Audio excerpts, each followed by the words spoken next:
Okay, ಇನ್ನೂ ಹಾಕಕತ್ತಾರ plug ಆಯ್ತಾ? ರೆಡಿನಾ? ಮಾಧ್ಯಮದ ಎಲ್ಲ ಸ್ನೇಹಿತರಿಗೆ ಈ ಒಂದು ಮಹತ್ವದ ಪತ್ರಿಕಾಗೋಷ್ಠಿಗೆ ತಮ್ಮೆಲ್ಲರನ್ನು ಕೂಡ ಸ್ವಾಗತ ಕೊಡ್ತಾರೆ. ಹೊರಗೆ ಗಲಾಟೆ ಮಾಡ್ಬೇಡ, ಹೇಳಪ್ಪ, ಹೋಗ್ರಿ, ಯಾರೋ ನಿಂತ್ಬಿಡ್ರಿ, ಯಾರು ಡೋರ್ನಾಗ ಇಬ್ರು ಹೋಗ್ರಿ ಪ್ಲೀಸ್. ಇಬ್ರು ಹೋಗ್ರು, ಗೇಟ್ ನಿಂತ್ಬಿಡ, ಆ ಕಡೆ ಯಾರು ಅಲ್ಲಿ ಮಾತಾಡ್ಬೇಡ ಅಂತ ಹೇಳಿ, ಅವಾಜ್ ಮಾಡ್ಬೇಡ ಅಂತ ಹೇಳಿ ಎಲ್ಲರೂ ಅಲ್ಲಿ ಕಳಿಸ್ಬಿಡ್ರಿ, ಅವ್ರು ಊಟ ಕಡೆ ಕಳಿಸ್.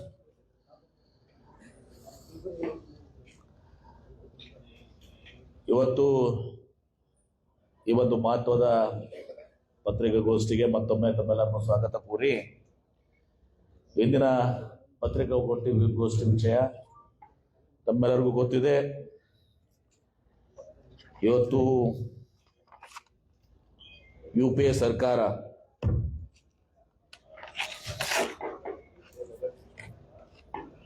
ಕೇಂದ್ರ UPA ಸರ್ಕಾರ ಇದ್ದ ಸಮಯದಲ್ಲಿ 2005ರಲ್ಲಿ ಮಹಾತ್ಮ ಗಾಂಧಿ ರೋಜ್ಗಾರ್ ಯೋಜನೆಯನ್ನ ಸೆಪ್ಟೆಂಬರ್ 7, 2005ರಂದು ನೋಟಿಫೈ ಮಾಡಿದರು. ತದನಂತರ ಫೆಬ್ರವರಿ 2, 2006ರಂದು 200 ಅತ್ಯಂತ ಹಿಂದುಳಿದ ಜಿಲ್ಲೆಗಳಿಗೆ ಇದನ್ನ ಯೋಜನೆಯನ್ನು ಜಾರಿಗೊಳಿಸಿ, ತದನಂತರ 200 ಜಿಲ್ಲೆಗಳಷ್ಟೇ ಅಲ್ಲ, ಇಡೀ ಭಾರತ ದೇಶದ ಎಲ್ಲಾ ಗ್ರಾಮ ಪಂಚಾಯತಿಗಳಿಗೂ ಎಲ್ಲಾ ಜಿಲ್ಲೆಗಳಿಗೂ ಲಾಗು ಆಗಬೇಕು ಅಂತ ಹೇಳಿ ಇದನ್ನ ಜಾರಿಗೊಳಿಸಿ ರಾಷ್ಟ್ರ ವ್ಯಾಪ್ತಿ ಯೋಜನೆಯನ್ನ ಜಾರಿಗೊಳಿಸಿದರು. ಇದು ಜನರಿಗೆ ಒಂದು ಸಂವಿಧಾನಾತ್ಮಕವಾದ ಹಕ್ಕನ್ನ, ಕಾನ್ಸ್ಟಿಟ್ಯೂಷನಲ್ ರೈಟ್ ಟು ವರ್ಕ್ ಅಂತೇಳಿ ಅವ್ರಿಗೆ ಕೆಲಸದ ಸಲುವಾಗಿ ಒಂದು ಹಕ್ಕನ್ನ ಕೊಟ್ಟರು, ಕಾನ್ಸ್ಟಿಟ್ಯೂಷನಲ್ ಗ್ಯಾರಂಟಿಯನ್ನು, ರೈಟ್ ಬೇಸ್ಡ್ ಮತ್ತು ರೈಟ್ ವರ್ಕ್. ಇದೆಲ್ಲವನ್ನ ಕೂಡ ಗ್ರಾಮ ಪಂಚಾಯಿತಿಗಳಿಗೆ ತಮ್ಮ ಗ್ರಾಮ ಸಭೆಯಲ್ಲಿ ತಮ್ಮ ಗ್ರಾಮಗಳ ಅವಶ್ಯಕತೆಗಳ ಮೇಲೆ ಈ ಯೋಜನೆಯನ್ನ ಹಾಕೊಳ್ಳಿಕ್ಕೆ ಅಂತ ಒಂದು ಜಾರಿಗೊಳಿಸಲಿಕ್ಕೆ ಅವಕಾಶ ಮಾಡಿಕೊಟ್ರು. ಲೋಕಲ್ ರಿಕ್ವೈರ್ಮೆಂಟ್, ಸ್ಥಳೀಯ ಬೇಡಿಕೆಗಳು. ಅಂದ್ರೆ ಉದಾಹರಣೆಗಾಗಿ ಶಾಲೆ ಇರ್ಬೋದು, ಕಂಪೌಂಡ್ ಇರ್ಬೋದು, ಬಾಂದಾರ ಇರ್ಬೋದು, ಕೆರೆ ಇರ್ಬೋದು, ಗ್ರಾಮೀಣ ರಸ್ತೆಗಳಿರ್ಬೋದು, ಅಥವಾ ರೈತ ತನ್ನ ಹೊಲದಲ್ಲಿನೂ ಕೂಡ ಇವತ್ತು ಕೆಲಸ ಮಾಡ್ಕೊಳ್ಳೋಕೆ ಅವಕಾಶ ಮಾಡಿಕೊಟ್ರು. ಇದರಲ್ಲಿ ಪ್ರತಿ ವರ್ಷ 100 ದಿನಗಳ ಕಾಲ, ಇನ್ಕ್ಲೂಡಿಂಗ್ ಅಗ್ರಿಕಲ್ಚರ್ ಸೀಸನ್, 100 ದಿನಗಳ ಕಾಲ ಇದನ್ನ ಯೋಜನೆಯನ್ನ ಜಾರಿಗೊಳಿಸಿದರು. ಆಮೇಲೆ ಇದರಲ್ಲಿ ಎಲ್ಲರೂ ಕೂಡ ದುರ್ಬಲರು, ಬಡವರು, ಹಿಂದುಳಿದವರು, ದಲಿತರು, ಅಲ್ಪಸಂಖ್ಯಾತರು, ಬಡವರು, ರೈತರು ಎಲ್ಲರೂ ಕೂಡ ಕೆಲಸ ಮಾಡ್ಕೊಳ್ಳಿಕ್ಕೆ ಅವಕಾಶ ಕೊಡು, ಸೋಷಿಯಲ್ ನೆಟ್ ಅಂತ ಹೇಳಿ. ಮತ್ತು ಅಸೆಟ್ ಕ್ರಿಯೇಷನ್ ಅಂದ್ರೆ ಗ್ರಾಮಗಳಲ್ಲಿ ಇವತ್ತು ಶಾಲೆ ಆಗಲಿ, ಆಮೇಲೆ ನಮ್ಮ ಅಂಗನವಾಡಿ ಆಗಲಿ, ರಸ್ತೆ ಆಗಲಿ, ಶಾಲಾ ಕಂಪೌಂಡ್ಗಳಾಗ್ಲಿ, ಬಾಂದಾರ ಆಗಲಿ, ಕೆರೆ ಆಗಲಿ, ಅಸೆಟ್ ಕ್ರಿಯೇಷನ್ ಆಗ್ತಾ ಇತ್ತು ಆ ಗ್ರಾಮಗಳಲ್ಲಿ. ಇದರಿಂದ ಒಂದು ಸರ್ವಾಂಗೀಣ ಅಭಿವೃದ್ಧಿ ಇವತ್ತು ಸಾಗ್ತಾ ಇತ್ತು. ಆಮೇಲೆ ಗುಳೆ ಹೋಗುವಂಥದ್ದನ್ನ ತಪ್ಪಿಸ್ತಿತ್ತು. ನಿಮ್ಗೆ ಗೊತ್ತಿದೆ, ನಮ್ಮ ಜಿಲ್ಲೆಯಲ್ಲಿ ಕೂಡ ಮಹಾರಾಷ್ಟ್ರ, ಗೋವಾಕ್ಕೆ ಇವತ್ತು ಉದ್ಯೋಗಕ್ಕೆ ಹೋಗ್ತಿದ್ರು. ಸ್ಥಳೀಯವಾಗಿ ಉದ್ಯೋಗ ಸಿಗ್ಬೇಕು, ಅದೇ ಊರಿನಲ್ಲಿ ಉದ್ಯೋಗ ಸಿಗ್ಬೇಕು ಅಂತೇಳಿ, ಅದೇ ಗ್ರಾಮ ಪಂಚಾಯತಿ ವ್ಯಾಪ್ತಿಯಲ್ಲಿ ಸಿಗ್ಬೇಕು, ಊರಲ್ಲಿ ಸಿಗ್ಬೇಕು ಅಂತೇಳಿ ಸ್ಥಳೀಯವಾಗಿ ಉದ್ಯೋಗ ಸಿಗ್ಬೇಕು ಅಂತ ಹಮ್ಮಿಕೊಂಡಂತ ಯೋಜನೆ. ಇವತ್ತು ಕೇಂದ್ರ ಸರ್ಕಾರ, ನರೇಂದ್ರ ಮೋದಿ ಪ್ರಧಾನಮಂತ್ರಿಯ ಸರ್ಕಾರ, ಕೇಂದ್ರ ಸರ್ಕಾರ ಈ ಮಹಾತ್ಮ ಗಾಂಧಿ ರೋಜ್ಗಾರ್ ಯೋಜನೆ ಬಹುಶಃ ಸ್ವಾತಂತ್ರ್ಯದ ನಂತರ ಅತ್ಯಂತ ಮಹತ್ವವಾದಂತಹ ಒಂದು ಯೋಜನೆ ಇದು. ನಾನು ಪುನರುಚ್ಚರಿಸುತ್ತೇನೆ, ಸ್ವಾತಂತ್ರ್ಯ ನಂತರ ಅತ್ಯಂತ ಮಹತ್ವವಾದಂತಹ ಯೋಜನೆ. ಸಂವಿಧಾನಾತ್ಮಕ ಕಾನ್ಸ್ಟಿಟ್ಯೂಷನಲ್ಲಿ ಅವರಿಗೆ ಕೆಲಸ ಮಾಡಲಿಕ್ಕೆ 100 ದಿನಗಳ ಸ್ಥಳೀಯ ಉದ್ಯೋಗ ಸಿಗ್ಬೇಕಂತ ಮಹತ್ವಾಕಾಂಕ್ಷಿ ಯೋಜನೆ ಇದು. ಬಹುಶಃ ಎಲ್ಲೋ ಒಂದ್ ಕಡೆ ಈ ಬಿಜೆಪಿಗರಿಗೆ, ನರೇಂದ್ರ ಮೋದಿ ಅವರಿಗೆ ಈ ಯೋಜನೆ ಶ್ರೀಮತಿ ಸೋನಿಯಾ ಗಾಂಧಿ ಅವರು UPA ಚೇರ್ಮನ್ರು ಆಗಿದ್ದಾಗ, ಡಾಕ್ಟರ್ ಮನಮೋಹನ್ ಸಿಂಗ್ ಅವರು ಪ್ರಧಾನಮಂತ್ರಿ ಆಗಿದ್ದಾಗ ಮಾಡಿದ್ದನ್ನ, ಈ ಯೋಜನೆಯನ್ನ ಮುಚ್ಚಿ ಹಾಕಬೇಕು ಅಂತ ತಿಳ್ಕೊಂಡು ಈಗ ಒಂದು ಹೊಸ ಒಂದು ಯೋಜನೆಯನ್ನ ಜಾರಿಗೊಳಿಸಿದ್ರು. ಕೇವಲ 72 ತಾಸುಗಳಲ್ಲಿ ಪಾರ್ಲಿಮೆಂಟ್ ನಲ್ಲಿ ಡಿಸ್ಕಸ್ ಆಗಿ 72 ತಾಸು ಬರೇ ಇಂಥ ಮಹತ್ವದ ಯೋಜನೆ ಚರ್ಚೆಗೆ ಡಿಸೆಂಬರ್ 21, 2025 ಮಹಾತ್ಮ ಗಾಂಧಿ ರೋಜ್ಗಾರ್ ಆಕ್ಟ್ ಅನ್ನ ರಿಪೀಲ್ ಮಾಡಿ, ಅಂದ್ರೆ ಅದನ್ನ ಹಿಂಪಡ್ಕೊಂಡು VBG ರಾಮ್ಜಿ ವಿಕಸಿತ ಭಾರತ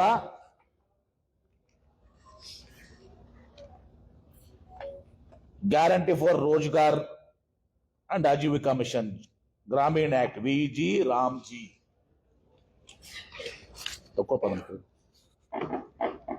ಅಂಬ ಯೋಜನೆಯನ್ನ ತಗೊಂಡ್ಬಂದಿದ್ದಾರೆ, ರಿಪ್ಲೇಸ್ ಮಾಡಿದ್ದಾರೆ. ಒಂದನೇದು, ಇದರಿಂದ ನಾಳೆ ಬಹಳ ಸಂಕ್ಷಿಪ್ತ ಹೋಗ್ತದೆ. ಇದು ಮೊದಲು ಇಡೀ ರಾಷ್ಟ್ರ ವ್ಯಾಪ್ತಿ ಎಲ್ಲಾ ಗ್ರಾಮ ಪಂಚಾಯತಿಗಳಿಗಿತ್ತು. ಇಡೀ ಭಾರತ ದೇಶದಲ್ಲಿ ಎಲ್ಲಾ ಗ್ರಾಮ ಪಂಚಾಯತಿಗಳು, ಎಲ್ಲಾ ರಾಜ್ಯಗಳು, ಎಲ್ಲ ಜಿಲ್ಲೆಗಳಲ್ಲಿತ್ತು. ಈಗ ಅವರು ಬದಲಾವಣೆ ಮಾಡಿದ್ದು ಸೆಲೆಕ್ಟಿವ್ ಗ್ರಾಮ ಪಂಚಾಯತ್. ದೇಶದ ಎಲ್ಲಾ ಗ್ರಾಮ ಪಂಚಾಯತಿಗಳಿಗಲ್ಲ, ಸೆಲೆಕ್ಟಿವ್ ಗ್ರಾಮ ಪಂಚಾಯತ್. ಅಂದ್ರೆ ಉದಾಹರಣೆಗಾಗಿ ವಿಜಯಪುರ ಜಿಲ್ಲೆಯಲ್ಲಿ ಬಬಲೇಶ್ವರ ಮತಕ್ಷೇತ್ರದಲ್ಲಿ ಇವತ್ತು 40 ಗ್ರಾಮ ಪಂಚಾಯತ್ ಇದಾವೆ. ಅದರ ಒಂದು 5 ತಗೋಬಹುದು, 20 ತಗೋಬಹುದು, 20 ಬಿಡ್ಬೋದು, ಅಥವಾ ಸಂಪೂರ್ಣವಾಗಿ 40 ಬಿಡ್ಬೋದು. ಸೆಲೆಕ್ಟಿವ್ ಆಗಿ ಅಲ್ಲಿ ಬಾಗಿಲ ಬಂದ್ ಮಾಡಿ ಕೂಡಿಸಬಾ ಪ್ಲೀಸ್, ಅವ್ರನ್ನ ಒಳಗೆ ಬಿಡ್ಬೇಡ ಪ್ಲೀಸ್. ಯಾಕ್ರೆ ಇದು ಮಾಡ್ತಾರೆ ಇವರು ಡಿಸ್ಟರ್ಬೆನ್ಸ್? ಹೊರಗಡೆ ನಿಂತ್ಬಿಡ್ರಿ, ಯಾರೊಬ್ರು ಮಾತಾಡೋದು ಬಂದಾಗ್ಲಿ ಪ್ಲೀಸ್. ಸಾರಿ, ಇದನ್ನ ಅಂದ್ರೆ ಸೆಲೆಕ್ಟಿವ್ ಆಗಿ ಯಾವುದೋ ಒಂದು ಜಿಲ್ಲೆ ತಗೋಬಹುದು, ಯಾವುದೋ ಜಿಲ್ಲೆ ಬಿಡಬಹುದು, ಯಾವುದೋ ತಾಲೂಕ ತಗೋಬಹುದು, ತಾಲೂಕ ಬಿಡಬಹುದು, ಯಾವುದೇ ಒಂದು ಗ್ರಾಮ ಪಂಚಾಯತ್ ತಗೋಬಹುದು, ಒಂದು ಗ್ರಾಮ ಪಂಚಾಯತ್ ತಗೊಳಿಕ್ಕಿಲ್ಲ. ಹೀಗೆ ಅದನ್ನ ಡೈಲ್ಯೂಟ್ ಮಾಡಿದ್ದಾರೆ. ಆಮೇಲೆ ಪ್ರಮುಖವಾಗಿ ಇವತ್ತು ದಿವಸ ನಾವು ಈ ಸಂವಿಧಾನಕ್ಕೆ ಹಕ್ಕನ್ನು ಕೊಟ್ಟಿದ್ದೀವಿ, ರೈಟ್ ಟು ವರ್ಕ್. ಅವರಿಗೆ 100 ದಿನಗಳ ಕಾಲ ಸ್ಥಳೀಯವಾಗಿ ಉದ್ಯೋಗ ಸಿಗಬೇಕು, ಹಕ್ಕನ್ನು ಕಸ್ಕೊಂಡಿದ್ದಾರೆ. ಆ ಸಂವಿಧಾನಕ ಹಕ್ಕನ್ನು ಬಡವರು ಕಸ್ಕೊಂಡಿದ್ದಾರೆ. ಆಮೇಲೆ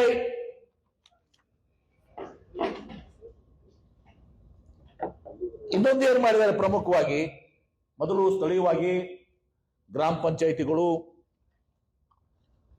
ತಮ್ಮ ಗ್ರಾಮ ಪಂಚಾಯಿತಿಯಲ್ಲಿ ಸಭೆಗಳನ್ನು ಮಾಡಿ ಅವರು ಆ ಊರಲ್ಲಿ ಬಾಂದಾರ್ಗಳಾಗ್ಲಿ, ಕೆರೆಗಳಾಗ್ಲಿ, ಶಾಲೆ ಕಾಂಪೌಂಡ್ ಆಗ್ಲಿ, ಅಂಗನವಾಡಿ ಆಗ್ಲಿ, ಶಾಲೆಗಳು ತಗೊಂಡ್ಬಂದಿತ್ತು. ಈಗ ಇವರು ಏನ್ ಮಾಡಿದಾರೆ, ವಿಕಸಿತ ಭಾರತ ಕೇಂದ್ರ ಸರ್ಕಾರ ಯೋಜನೆಗಳನ್ನು ಹೊಂದಾಣಿಕೆ ಮಾಡಿದ್ದಾರೆ.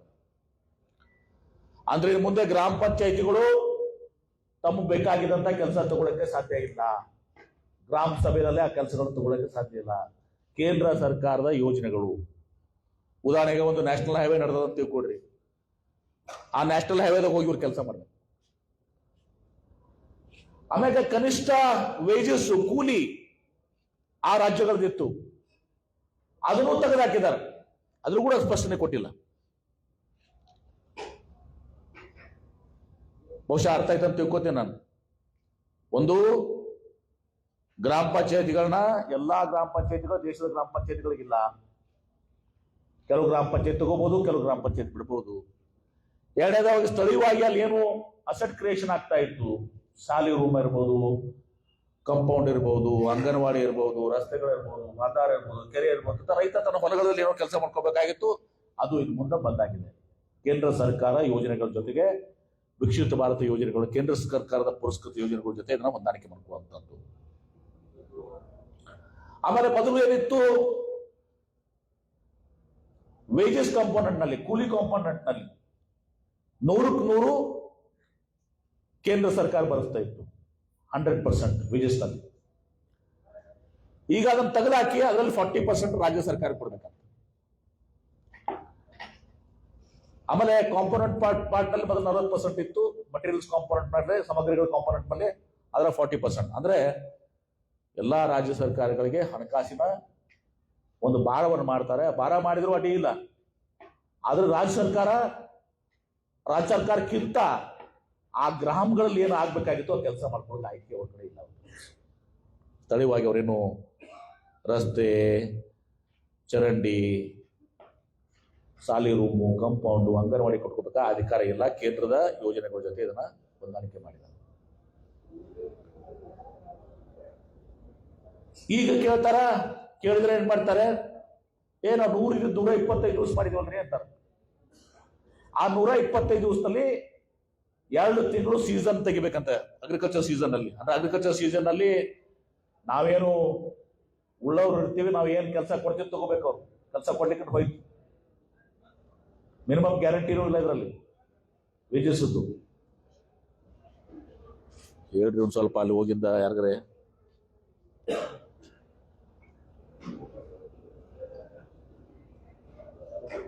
ಅಗ್ರಿಕಲ್ಚರ್ ಸೀಸನ್ ನಲ್ಲಿ ಒಂದು ದಿವಸ ಆ 2 ತಿಂಗಳು ಕೆಲಸ ಇಲ್ಲ, 125 ದಿವಸ ಮಾಡಿದ್ದು ಏನು ಪ್ರಯೋಜನ ಇಲ್ಲ.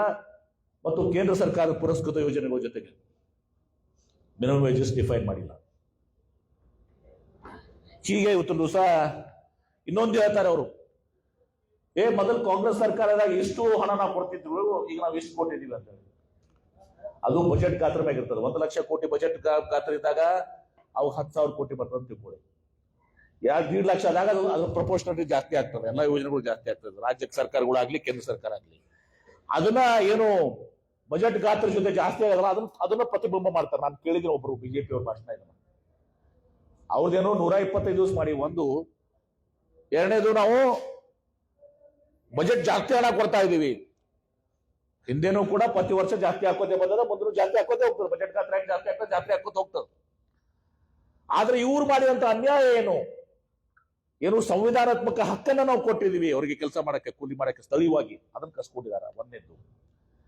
ಎರಡನೇದು, ಗ್ರಾಮಗಳಲ್ಲಿ ಇವತ್ತು ಸಹ ಮಹಾತ್ಮ ಗಾಂಧೀಜಿ ಅವ್ರ ಏನ್ ಕನಸಿತ್ತು, ಭಾರತ ದೇಶ 70-80% ಹಳ್ಳಿಗಳ ಒಂದು ರಾಷ್ಟ್ರ, ಇದು ದೇಶ. ಯಾವಾಗ ಹಳ್ಳಿಗಳ ಅಭಿವೃದ್ಧಿ ಆಗ್ತದೆ ಅವಾಗ ನಿಜವಾಗಿ ಇವತ್ತು ಸಹ ಗ್ರಾಮ ಸ್ವರಾಜ್ಯ ಆಗ್ತದೆ, ದೇಶ ಅಭಿವೃದ್ಧಿ ಆಗ್ತದೆ ಅಂತೇಳಿ. ಕೇವಲ ಬೆಂಗಳೂರು, ಮುಂಬೈ, ಡೆಲ್ಲಿ, ಕಲ್ಕತ್ತಾ ಅಭಿವೃದ್ಧಿ ಆಗಲ್ಲ ಅಲ್ಲ ಅಂತ ಹೇಳಿದ್ರು ಸಹ ಮಹಾತ್ಮ ಗಾಂಧಿ ಅವರು ಕನ್ಸಂಟ್ ಮಾಡಿದ್ರು. ಗ್ರಾಮ ಸಭೆ ಕಾನ್ಸೆಪ್ಟ್ ಅಂತ ತಂದಿದ್ರು. ಆ ಗ್ರಾಮ ಸಭೆಗೆ ಏನೂ ಕಿಮ್ಮತ್ತಿಲ್ಲ. ಆ ಗ್ರಾಮ ಪಂಚಾಯತಿ ಮೆಂಬರ್ಸ್ ಚುನಾವಣೆಗೂ ನಿಂದ್ರಂಗಿಲ್ಲ ಅವರು. ಗ್ರಾಮ ಪಂಚಾಯತಿ ಮೆಂಬರ್ಗಳು ನೋಡಿ ಮೇಲೆ ಬಹುಶಃ ಯಾರು ಗ್ರಾಮ ಪಂಚಾಯತಿಗಳು ಎಲೆಕ್ಷನ್ ನಿಂದ್ರಂಗಿಲ್ಲ. ಆ ಗ್ರಾಮ ಪಂಚಾಯತಿ ಮೆಂಬರ್ಸ್ ಒಂದು ಬಾಜು ಇರಲಿ. ಆ ಸ್ಥಳೀಯವಾಗಿ ಇವತ್ತು ಸಹ ಏನು ಅನುಕೂಲ ಇತ್ತು, ಶಾಲೆಗಳು, ಕಂಪೌಂಡ್, ಬಾಂದಾರ, ರೈತರು ತಮ್ಮ ಕೃಷಿ ಹೊಲದಲ್ಲಿ ಏನ್ ಕೆಲಸ ಮಾಡ್ಕೊತಾರೆ, ರಸ್ತೆಗಳು, ಅದೆಲ್ಲವೂ ಬಂದಾಯ್ತು. ಈಗ ಕೇಂದ್ರ ಪುರಸ್ಕೃತ ಯೋಜನೆಗಳ ಜೊತೆಗೆ ಇವ್ರನ್ನ ಟ್ಯಾಗ್ ಮಾಡಿಬಿಟ್ಟಿದ್ದಾರೆ. ಇದು ಜನ ವಿರೋಧಿ, ಏನು ಸಂವಿಧಾನಕ ಹಕ್ಕನ್ನು ಕೊಟ್ಟಿದೆ, ಸಂವಿಧಾನ ಹಕ್ಕನ್ನ ಕಸ್ಕೊಂಡಿದ್ದಾರೆ. ರಾಜ್ಯ ಸರ್ಕಾರಕ್ಕೆ ಅನ್ಯಾಯ ಇರಲಿ ಒಂದು ಭಾಗ, ಆ ಗ್ರಾಮ ಪಂಚಾಯತಿಗಳಿಗೆ ಅನ್ಯಾಯ ಆಗುತ್ತೂ ಸಹ, ಸ್ಥಳೀಯವಾಗಿ ಹಳ್ಳಿಗಳಿಗೆ ಅನ್ಯಾಯ ಆಗುತ್ತೂ ಸಹ, ಅಲ್ಲಿ ಏನ್ ಕೆಲಸ ಆಗ್ಬೇಕು ಅದೆಲ್ಲವೂ ಕೂಡ ಕಿತ್ಕೊಂಡು ಹಾಕಿದ್ದಾರೆ. ಹೀಗಾಗಿ ನಾವು ಈಗಾಗಲೇ ಕೆಲವೊಂದು ರಾಜ್ಯಗಳು, ಆಮೇಲೆ ಮೊದಲು ಇದರಲ್ಲಿ ನರೇಗಾದ ಕಾಂಟ್ರಾಕ್ಟರ್ಸ್ ಇರಲಿಲ್ಲ, ಈ ಕಾಂಟ್ರಾಕ್ಟರ್ಸ್ ಮಾತ್ರ ತಂದಿದ್ದಾರೆ. ಯಾಕಂದ್ರೆ ಈಗ ನ್ಯಾಷನಲ್ ಹೈವೇ ಮಾಡಿದ್ರೆ ಕಾಂಟ್ರಾಕ್ಟರ್ ತಗೊಂಡಿರ್ತಾನ, ಆ ಕಾಂಟ್ರಾಕ್ಟರ್ ಕೆಲಸ ಮಾಡ್ಬೇಕಂದ್ರೆ ಮತ್ತದು ಕಾಂಟ್ರಾಕ್ಟರ್ ಭಾಗ ತರಬೇಕಲ್ಲ, ಆ ಕಾಂಟ್ರಾಕ್ಟರ್ನು ತಂದಿದ್ದಾರೆ. ಪಂಜಾಬ್ ರಾಜ್ಯ ಈಗಾಗಲೇ ರೆಸಲ್ಯೂಷನ್ ಪಾಸ್ ಮಾಡಿದೆ, ತೆಲಂಗಾಣ ರೆಸಲ್ಯೂಷನ್ ಪಾಸ್ ಮಾಡಿದೆ, ಕೇರಳನೂ ಕೂಡ ಪತ್ರ ಬರೆದಿದ್ದಾರೆ ಕೇಂದ್ರ ಸರ್ಕಾರಕ್ಕೆ ಸರಿಯಲ್ಲ ಅಂತ ಹೇಳಿ. ತಮಿಳುನಾಡು ಕೂಡ ಪ್ರಧಾನಮಂತ್ರಿಗಳಿಗೆ ಪತ್ರ ಬರೆದಿದ್ದಾರೆ. ಆಂಧ್ರ ಪ್ರದೇಶ ಇಷ್ಟೆಲ್ಲ ನಮಗೆ ಇದು ಆಗ್ತದೆ, ನಮಗೆ ಹಣಕಾಸು ಕೊಡಿ, ಯಾಕಂದ್ರೆ ಅವರು ಕೇಂದ್ರ ಸರ್ಕಾರ ಜೊತೆ ಸಹಭಾಗಿತ್ವದಲ್ಲಿ ಸರ್ಕಾರ ನಡೆಸ್ತಾ ಇದ್ದಾರೆ ಮತ್ತು ಸರ್ಕಾರದಿಂದ ಪ್ರಯೋಜನ ಪಡ್ಕೊಂಡ್ರೆ ಅವರು ಅಲೈಡ್ ಪಾರ್ಟ್ನರ್ ಆಗಿದ್ದರಿಂದ ಹಣಕಾಸಿನ ನೆರವು ಕೇಳಿದ್ದಾರೆ. ನಾವು ಕೂಡ ಇವತ್ತು ರಾಜ್ಯ ಸರ್ಕಾರ ಇವತ್ತು ನಾಳೆ 22ರಿಂದ ಮನೆ ಕ್ಯಾಬಿನೆಟ್ ಮೀಟಿಂಗ್ ನಲ್ಲಿ ನಿರ್ಣಯ ಮಾಡಿದ್ದೀವಿ. 22ರಿಂದ 31ನೇ ತಾರೀಕಿಗೆ ತರವರೆಗೆ ಒಂದು ವಿಶೇಷ ಅಧಿವೇಶನವನ್ನು ಕರೆದು ಈ ಮಹಾತ್ಮ ಗಾಂಧಿ ರೋಜ್ಗಾರ್ ಯೋಜನೆ ಬಗ್ಗೆ ಚರ್ಚೆ ಮಾಡಿ ಒಂದು ನಿರ್ಣಯನ ಕೈಗೊಳ್ಳಕ್ಕೆ ನಾವು ಇದು ಮಾಡ್ತಾ ಇದ್ದೀವಿ. ನಮ್ಮ ಕಾಂಗ್ರೆಸ್ ಪಕ್ಷದ ನಿಲುವು ಈ ಮಹಾತ್ಮ ಗಾಂಧಿ ರೋಜ್ಗಾರ್ ಯೋಜನೆಯನ್ನು ಏನು ಬದಲಾಯಿಸಿ ಇದೇನು BBG ರಾಮ್ ಯೋಜನೆ ತಂದಿದ್ದಾರೆ ಅದನ್ನು ತಿರಸ್ಕಾರ ಮಾಡುವಂಥದ್ದು, ಮತ್ತೆ ವಾಪಸ್ಸು ಯಥಾಸ್ಥಿತಿ ಇವತ್ತು ಎಂದು ಮಹಾತ್ಮ ಗಾಂಧಿ ರೋಜ್ಗಾರ್ ಯೋಜನೆ ಇತ್ತು, ಒಂದು ಐತಿಹಾಸಿಕ ಯೋಜನೆ ಇತ್ತು, ಆ ಐತಿಹಾಸಿಕ ಯೋಜನೆಯನ್ನ ಮತ್ತೆ ವಾಪಸ್ ತರಬೇಕು ಅನ್ನುವಂಥದ್ದು ನಮ್ಮ ಹೋರಾಟ. ಈ ಹೋರಾಟ ಕೇವಲ ನಾನು ಈ ಪತ್ರಿಕಾಗೋಷ್ಠಿ ಅಷ್ಟೇ ಅಲ್ಲ, ಇವತ್ತು ನಮ್ಮ ಸರ್ಕಾರ, ನಮ್ಮ KPCC ಮುಖ್ಯಮಂತ್ರಿಗಳು, KPCC ಅಧ್ಯಕ್ಷರು ಇವತ್ತು ರಾಜ್ಯಾದ್ಯಂತ ರಾಜ್ಯದಲ್ಲಿ ಮತ್ತು ರೀಜನಲ್ ರಲ್ಲಿ ಕೂಡ ವಿಭಾಗೀಯವಾಗಿ ಜಿಲ್ಲೆಗಳ ವೈಸು ಮತ್ತು ಪ್ರತಿ ಗ್ರಾಮ ಪಂಚಾಯಿತಿಯಲ್ಲಿ ಜನರ ಒಂದು ಆಂದೋಲನ ಮಾಡಿ ಜನರ ಬಗ್ಗೆ ಈ BJP ಸರ್ಕಾರ ಏನು ಅನ್ಯಾಯ ಮಾಡ್ತಾ ಇದೆ, ಈ ಮಹಾತ್ಮ ಗಾಂಧಿ ರೋಜ್ಗಾರ್ ಯೋಜನೆ ತೆಗೆದು ಏನು ಹಕ್ಕನ್ನು ಸಂವಿಧಾನದ ಹಕ್ಕನ್ನು ಕಸ್ಕೊಂಡಿದ್ದಾರೆ, ತಳಿವಾಗಿ ಅಭಿವೃದ್ಧಿ ಕೆಲಸಗಳು ಏನಾಗಿತ್ತು ಅದನ್ನು ಕಸ್ಕೊಂಡಿದ್ದಾರೆ, ಇದೆಲ್ಲರ ಬಗ್ಗೆ ಜನಜಾಗೃತಿಯನ್ನ ಮೂಡಿಸಿ ಇವತ್ತು ಕೇಂದ್ರ ಸರ್ಕಾರಕ್ಕೆ ಈ ಯೋಜನೆಯನ್ನ ಮತ್ತೆ ಮಹಾತ್ಮ ಗಾಂಧಿ ರೋಜ್ಗಾರ್ ಯೋಜನೆಯನ್ನ ವಾಪಸ್ ತರುವ ದೃಷ್ಟಿಯಲ್ಲಿ ಇವತ್ತು ಎಲ್ಲ ರೀತಿಯ ಹೋರಾಟಗಳನ್ನ ನಾವು ಶುರು ಮಾಡ್ತೀವಿ. Any questions? ಅದೇ ಇವತ್ತು ಏನ್ ಮಾಡ್ತಾ ಇದ್ದಾರೆ, ಆ ಕೇಂದ್ರ ಸರ್ಕಾರ ಹಂತವಾಗಿ ಅದನ್ನ ಏನು ಟೇಪರಿಂಗ್ ಹಂತವಾಗಿ ಅದನ್ನು ಕೊಲ್ಕೊಂತ ಬಂದಿದ್ರು. ಮೊದಲು ಇಂತಿಷ್ಟು ಮಾನವ ದಿವಸಗಳ ತಿಂತಿತ್ತು, ಇಷ್ಟು ಕೋಟಿ ಮಾನವ ದಿನಗಳು ಅಂತೇಳಿ ನಾವು ನೋಡಿ ಅದನ್ನ ಸ್ಟಾಟಿಸ್ಟಿಕ್ಸ್ ಬೇಕಾದ್ರೆ ಕೊಟ್ಟು ಕಳಿಸ್ತೀವಿ ರಾಷ್ಟ್ರೀಯ. ಆ ಸ್ಟಾಟಿಸ್ಟಿಕ್ಸ್ ಪ್ರತಿ ವರ್ಷ ಅದನ್ನ ಏನು ಮಾನವ ದಿನಗಳಿತ್ತು ಅದನ್ನ ಕಟ್ ಮಾಡ್ಕೋತ ಬರಿದಾರೆ. 12 ಕೋಟಿ 9 ಕೋಟಿ ತಂದಿದ್ದಾರೆ, 9 ಕೋಟಿ ಕಡಿಮೆ ಮಾಡ್ಕೋತ ಯಾರ್ ಸ್ಲೋಲಿ ಕಿಲಿಂಗ್ ದಿಸ್ ಸ್ಕೀಮ್. ಈ ಯೋಜನೆನ ಹಂತವಾಗಿ ಅದನ್ನ ಕೊಲ್ತಾ ಇದ್ದಾರೆ ಮತ್ತು ಅದಕ್ಕೆ ಹಣವನ್ನು ಕೂಡ ಕೊಡ್ತಾ ಇಲ್ಲ. ನಿಮ್ಗೆ ಗೊತ್ತಿದೆ ಎಷ್ಟು ಸಲ ಇವತ್ತು ದಿವಸ ಹಣ ಕೊಟ್ಟಿಲ್ಲ ಇವತ್ತು ದಿವಸ ಅಂತ ಹೇಳಿ. ನೆಕ್ಸ್ಟ್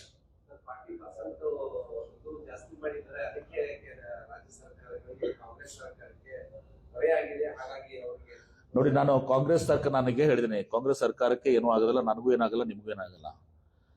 ನಾನು ಇಷ್ಟು ಸ್ಪಷ್ಟವಾಗಿ ನಿಮಗೆ ಪತ್ರಿಕಾಗೋಷ್ಠಿಯಲ್ಲಿ ಹೇಳಿದೆ. ಸ್ಥಳೀಯವಾಗಿ ಇವತ್ತು ದಿವಸ ಏನೋ ನಿಮ್ಮ ಹಳ್ಳಿಗಳಲ್ಲಿ ಏನೋ ಅಭಿವೃದ್ಧಿ ಆಗ್ತಿತ್ತು, ಶಾಲೆಗಳಿರಲಿ, ಕಾಂಪೌಂಡ್ ಇರಲಿ, ರಸ್ತೆಗಳಿರಲಿ, ಅಂಗನವಾಡಿ ಇರಲಿ, ಏನ್ರಿ ಏನೇ ಅದೆಲ್ಲ ಬಂದಾಗ್ತದೆ. ಇದು ಕಾಂಗ್ರೆಸ್ ಪಕ್ಷಕ್ಕನ ಹಳ್ಳಿಗಳು ಬರೀ ಕಾಂಗ್ರೆಸ್ ಪಕ್ಷದವ್ರು ಅದಾರ? ಹೌದು, ಭಾರ ಆಗ್ತದಂದ್ರೇನು? 40% ಮಟೀರಿಯಲ್ ಕಾಂಪೋನೆಂಟ್ ನಲ್ಲಿ ಮೊದಲು ಇತ್ತು, ನನಗೂ ಇದೆ. ಆಮೇಲೆ ಕೂಲಿ ಕಾರ್ಮಿಕರಲ್ಲಿ 40% ಸಹ ಕೇಂದ್ರ ಸರ್ಕಾರಕ್ಕೆ ನಮಗೆ ಭಾರ ಆಗ್ತದೆ. ಆಯ್ತು, ಆ ಭಾರನೂ ನಾವು ಸಹಿಸ್ಕೊತಿದ್ವಿ. ಆದ್ರೆ ಭಾರ ಸಹಿಸ್ಕೊಂಡ್ಮೇಲೆ ಎಲ್ಲಿ ಕೆಲಸ ಮಾಡ್ಬೇಕು? ನ್ಯಾಷನಲ್ ಹೈವೇದಾಗ ಕೇಂದ್ರ ಸರ್ಕಾರ ಯೋಜನೆಗಳು ಅದನ್ನ ಹೊಂದಾಣಿಕೆ ಮಾಡಿದ್ದಾರೆ. ಟ್ಯಾಗು ಗ್ರಾಮ ಸಭಾದಾಗ ಕೆಲಸ ಮಾಡ್ಲಿಕ್ಕೆ ಸಾಧ್ಯ ಇಲ್ಲ. ಅರ್ಥ ಆಯ್ತಾ ನಿಮಗೆ? ಆ 40% ಕೊಡಕ್ಕೂ ತಯಾರಿದೀವಿ. ಆದ್ರೆ ಇವತ್ತು ಗ್ರಾಮ ಪಂಚಾಯತಿಯಲ್ಲಿ ಏನ್ ಮೊದಲು ಕೆಲಸ ನಡೀತಿತ್ತಲ್ಲ ಆ ರೀತಿ ಕೆಲಸ ಆಗ್ಬೇಕು. ಅವ್ರಿಗೆ ಏನ್ ಬೇಕಾಗಿತ್ತು ಗ್ರಾಮದವ್ರಿಗೆ, ಎಲ್ಲರೂ ಹೋಗಿ ನೀವು ನ್ಯಾಷನಲ್ ಹೈವೇದಾಗ ಕೆಲಸ ಮಾಡ್ರಿ, ಕೊಟ್ಟಷ್ಟು ಪಗಾರ ತಗೊಳ್ರಿ ಕಾಂಟ್ರಾಕ್ಟರ್ ಕಡೆ ಅಂತ ಹೇಳಿ, ಅದಲ್ಲ ರೀ. ಅರ್ಥ ಆಯ್ತಾ? ಅರ್ಥ ಆಗ ತಿಳ್ಕೊತೀನಿ. ನಾನು ಬಹಳ ಸ್ಪಷ್ಟವಾಗಿ ಹೇಳಿದ್ದೀನಿ.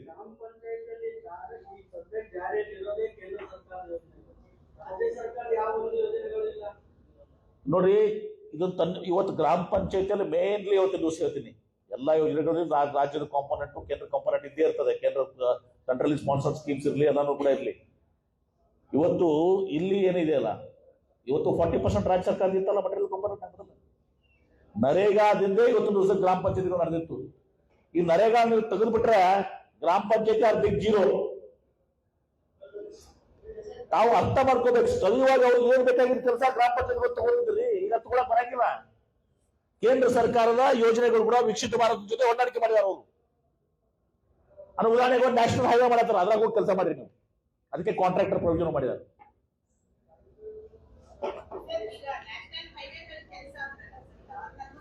ಉದಾಹರಣೆ ಕೊಟ್ಟೆಮ್ಮ, ನಿಮ್ಗೆ ಉದಾಹರಣೆ ಕೊಟ್ಟೆ.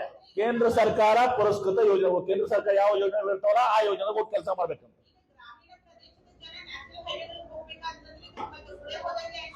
ನಾನು ಹೇಳಿದಿಷ್ಟೇ, ಕೇಂದ್ರ ಸರ್ಕಾರದ ಪುರಸ್ಕೃತ ಯೋಜನೆ. ಒಂದು ಉದಾಹರಣೆ ಕೊಟ್ಟೆ, ನ್ಯಾಷನಲ್ ಹೈವೇ ಅಂತ ಹೇಳಿ. ಮತ್ತೊಂದು ಇರ್ಬೋದು, ಏರ್ಪೋರ್ಟ್ ಇರ್ಬೋದು. ಏನ್ ಕನ್ಫ್ಯೂಷನ್ ಅಲ್ಲ, ಕ್ಲಿಯರಿಟಿ ನನ್ನಲ್ಲಿ. ನಿಮ್ಗೆ ಏನ್ ಕನ್ಫ್ಯೂಷನ್ ಅಂತ ಕೇಳ್ರಿ. ಕೇಂದ್ರ ಸರ್ಕಾರದ ಯೋಜನೆಗಳು ಯಾವುದೇ ಯೋಜನೆಗಳು ಇರ್ಬೋದು, ರೈಲ್ವೆ ಇರ್ಬೋದು, ಆಮೇಲೆ ರೋಡ್ ಇರ್ಬೋದು, ಏರ್ಪೋರ್ಟ್ ಇರ್ಬೋದು, ಮತ್ತೊಂದು ಯಾವುದೇ ಇರ್ಬೋದು, ಕೇಂದ್ರ ಸರ್ಕಾರ ಪುರಸ್ಕೃತ ಯೋಜನೆ ಹೋಗಿ ಕೆಲಸ ಮಾಡ್ತಾರೆ. ಅದಕ್ಕೆ ಟ್ಯಾಗ್ ಮಾಡಿದ್ದಾರೆ. ಅದಕ್ಕೆ ಹೊಂದಾಣಿಕೆ, ವಿಕಸಿತ ಭಾರತ ಜೊತೆ ಹೊಂದಾಣಿಕೆ ಮಾಡಿದ್ದಾರೆ.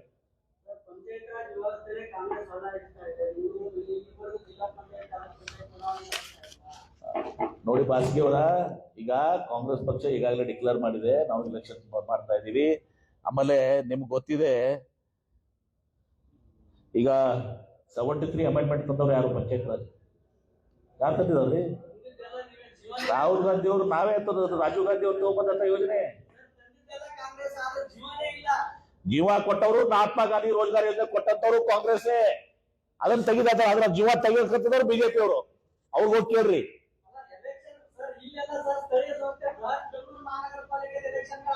ಅದು ಆಗ್ತಾ ಇದೆ ಬಿಡಿ. ಅದು ಮಹಾತ್ಮ ಈಗಾಗಲೇ ಡಿಕ್ಲೇರ್ ಮಾಡಿದೀವಿ ನಾವು. ಜೂನ್ನಲ್ಲಿ ಮಹಾನಗರ ಪಾಲಿಕೆ ಬೆಂಗಳೂರು ಎಲೆಕ್ಷನ್ ಮಾಡ್ತಾ ಇದೀವಿ. ರಾಜ್ಯದಲ್ಲೂ ಕೂಡ ಜೂನ್ ಜುಲೈದಾಗ ಎಲೆಕ್ಷನ್ ಮಾಡ್ತಾ ಇದೀವಿ.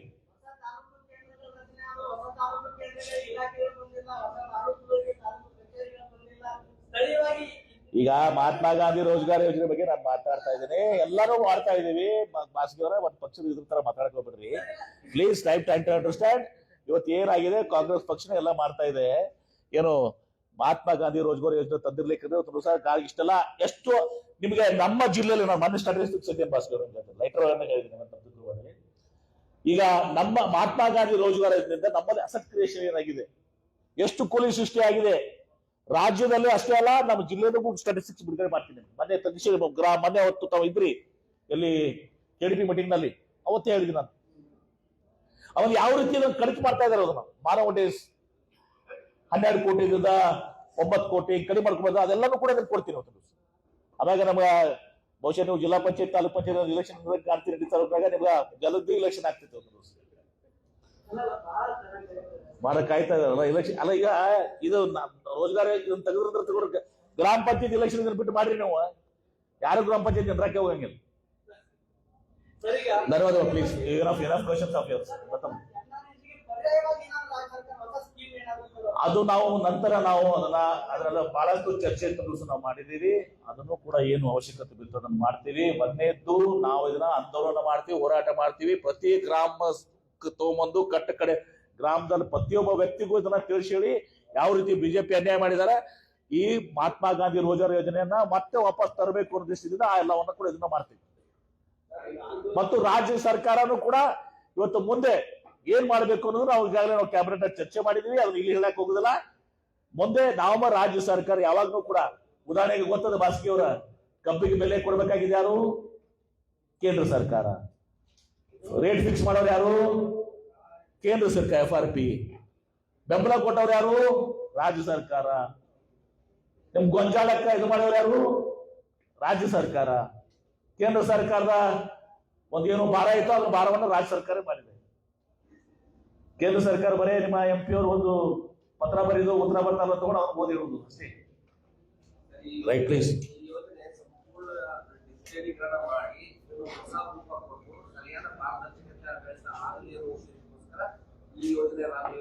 ಇಷ್ಟೊತ್ತನ ಏನ್ ಹೇಳಿದ್ದೆ ಗೊತ್ತಾಯ್ತನ? ಇಷ್ಟೊತ್ತನ ಏನೇನ್ ಹೇಳಿದ್ವಿ ಯೋಜನೆ ಏನೈತಿ ಮಹಾತ್ಮ ನಾನು ಕೇಳ. ಈಗ ಮಹಾತ್ಮ ಗಾಂಧಿ ರೋಜ್ಗಾರ್ ಯೋಜನೆದಾಗ ಏನಿತ್ತು ಹೇಳಿದೀನಿ. BB ರಾಮ್ಜಿ ಯೋಜನೆದಾಗ ಏನಿದೆ ಅಂತ ನಿಮ್ಗೆ ಹೇಳಿದೀನಿ. ಬಹುಶಃ ಇಷ್ಟೆಲ್ಲ ತಿಳ್ಕೊಂಡ್ಮ್ಯಾಗ ನೀವೇನು ಪ್ರಶ್ನೆ ಕೇಳುವಂತ ಅವಶ್ಯಕತೆ ಬೀಳೋದಿಲ್ಲ. ನಿಮ್ಗೆ ಬಹುಶಃ ಲಿಖಿತವಾಗಿ ಬೇಕಂತ ಕಾಣ್ತದೆ, ಲಿಖಿತವಾಗಿ ಕಾಪಿನೂ ಕೊಡ್ತೀನಿ ಅಂತ. ನಿಮ್ಗೊಂದು ಮೊದಲೇನಿತ್ತು ಈಗೇನಿದೆ ಅಂತ ನಾನು ಒಂದು ನಮ್ಮ ಪಾಪ ರೈಟಿಂಗ್ ಅವಾಗ ಕಾಪಿ ಕೊಡ್ತೀನಿ, ನೋಟೇ ಕೊಡ್ತೀನಿ, ಆಯ್ತಾ? ಅದು ಬೇಡ, ಇನ್ನೊಂದು ಡಿಟೇಲ್ ನೋಟ್ ಕೊಡ್ತೀನಿ. ನೀನ್ ಸ್ವಲ್ಪ ಜಾಸ್ತಿ ಅಭ್ಯಾಸ ಮಾಡು, ನಿನಗೆ ಜಾಸ್ತಿ ಕೊಡ್ತೀನಿ. ರಾಮನ ಹೆಸರು ಬದನಾಮ್ ಮಾಡ್ತಾ ಇದಾರೆ ಅವರು. ರಾಮ್ ಕಾ ನಾಮ್ ಬದನಾಮ್ ಇವ್ರು ಹೇಳಿದಾರಲ್ಲ, ಏನು ಮೊನ್ನೆ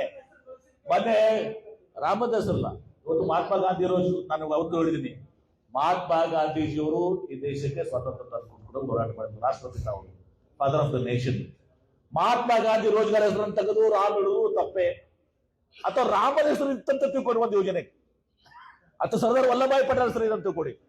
ರಾಮನ ಹೆಸರು ಸರ್ದಾರ್ ವಲ್ಲಭಾಯ್ ಪಟೇಲ್ ತೆಗೆದು ಬೇರೆಯವ್ರ ಹೆಸರು ಹಿಡಿದು ತಪ್ಪೆ. ಅರ್ಥ ಆಯ್ತಲ್ಲ? ಧನ್ಯವಾದಗಳು. Thank you.